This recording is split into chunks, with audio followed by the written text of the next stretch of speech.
Hi everyone, it's me Tracy.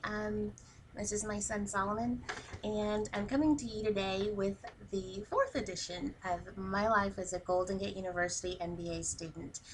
Now, first and foremost, it has been brought to my attention that I misspelled the word scholastic. I fixed it. Thanks, and I really appreciate the fact that you told me because I would have never noticed, and I just want to say thank you. In addition to that, I just want to just shout out to my GGU friends, colleagues, and instructors, and just thanks a lot for a lot of the love and support that I've been receiving since I've been doing these videos. This is actually how I do a lot of my homework and reading with my child in my hands. Sometimes you just gotta do what you gotta do. As you notice, I'm all wrapped up today. It is, it is, it is very cold, wet and rainy in Berkeley today, and not to mention it's as cold as a witch's tit. So, we're trying to be bundled up and we've got the heat on so that we can stay comfortable. Now, normally I would do these videos on Friday, but after um, some thought, I thought, it just makes more sense to do it actually on a Monday or a Tuesday since I attend my classes and or study hall on Saturday. One of the things I wanted to bring up, something that happened last week. I'm going to talk to you about what happened last week and then tell you how we came up with a solution to a problem that we had.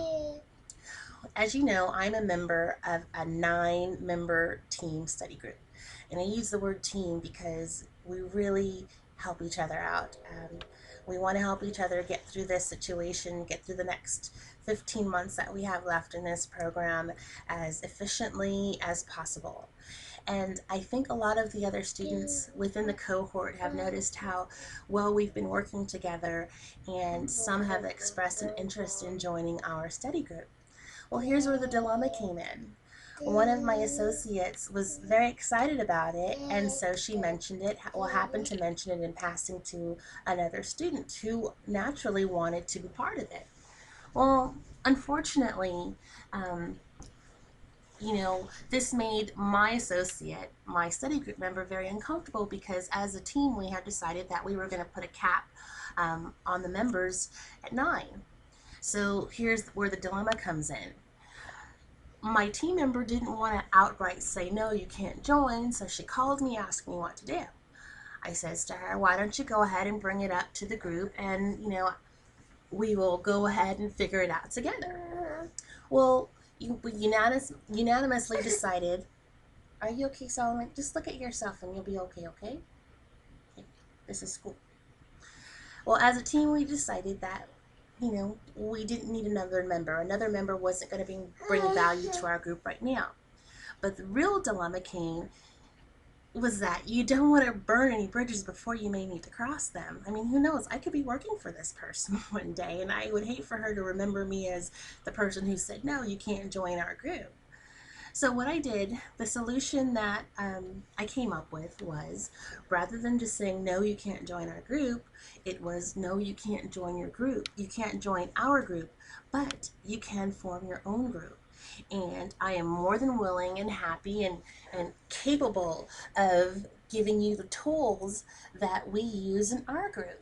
And not only did I not burn a bridge, but I got this other student excited to start another group.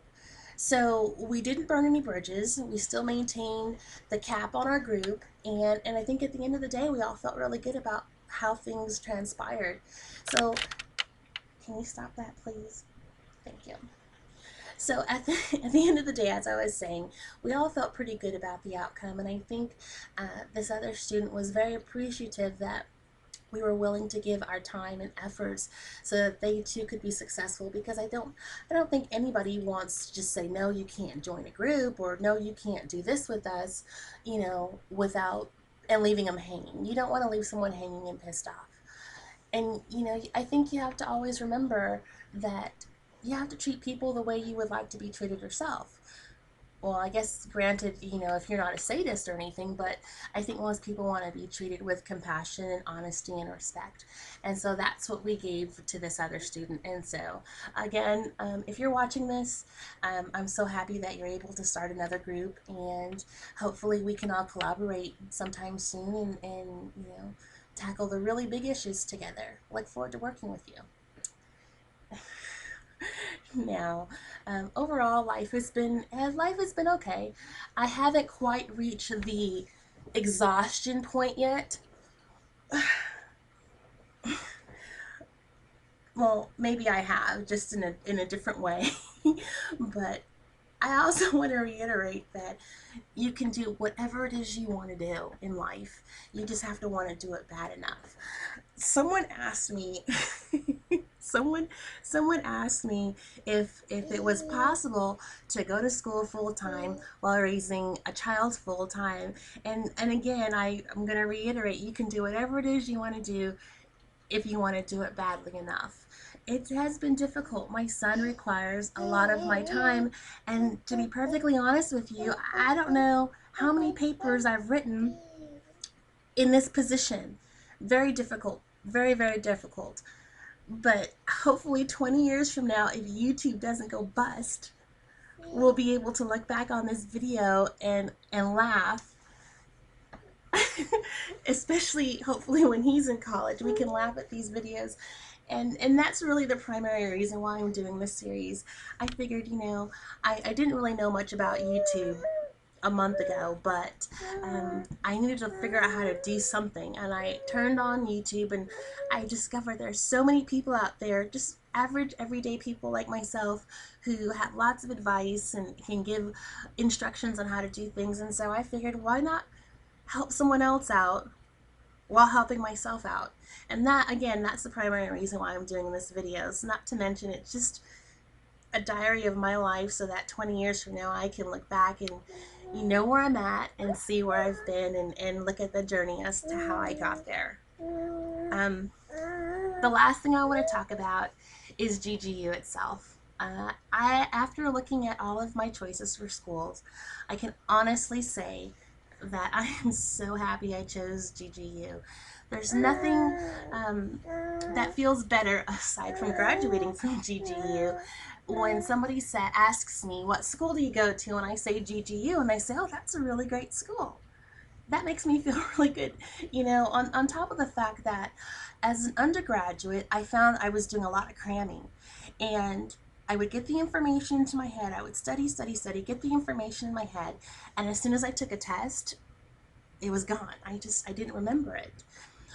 But the teaching methods that I've been that I've been working with at GGU, I find that I'm retaining a lot of the information, which is really strange, and I'm not as stressed as I was as an undergraduate. Now, you have to understand that I am in no way, shape, or form compensated for doing these videos. I am a paying student. Cash, money, I'm paying a lot of money to go to attend GGU. Now, I'm not going to disclose how much money I'm paying because, I think it's worth it. I think it's worth it. It's worth it, isn't it, honey? But I can say that I'm really thankful and that I chose this school. And I guess I'm at the point right now where like I said before, I haven't really reached the point where I'm overwhelmed, but I have reached the point where I'm just kind of getting tired. I've been in school, a full-time student, every quarter or semester since 2006. And part of the reason I'm doing these videos is to keep myself on track, because I know that if I hold myself accountable and the world sees me, then the world is going to hold me accountable as well. So, I say, do whatever works for you. He really is a good baby. Do whatever works for you. And until next Monday or Tuesday, I'll see you later. I gotta go. He stinks. Bye.